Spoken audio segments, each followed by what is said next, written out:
Nëse vazhdohet me intensitetin dhe buxhetin që u nda këtë vit, korridori 8 nuk do të arrihet të mbyllet në afatin e parapar, fundi i 2028-s, por do të duhen edhe 7-8 vite për ta përmbyllur, thot zëvendësdrejtori në largim i ndërmarrjes publike rrugët shtetërore Nazim Taipi.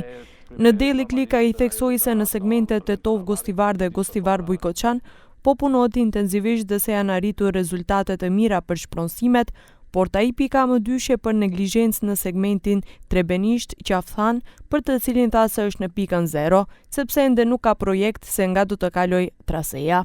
Kjo është e vërtet që ka kritika nga UNESCO por është detyra jonë që ne të gjejmë një zgjidhje.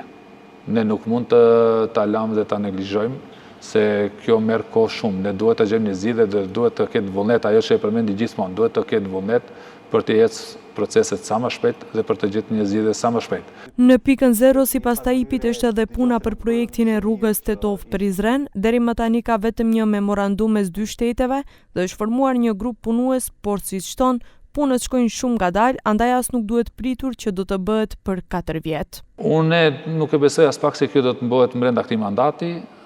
Është e mirë që ka filluar. 4 vjet të ardhshme, domethënë mos ta pres. Është jo, nuk ka diçka brenda 4 viteve të ardhshme. Sa i përket rrugës Shkup-Llac, Taipi tregoi se sipas informacioneve që i ka, Ministria e Transportit ka lëshuar urdhër tek ndërmarrja e rrugëve shtetërore që të shihet një variant tjetër, ndryshe nga ai që e kanë trashëguar nga qeverisja e kaluar, që është gati në fazë parakualifikimi.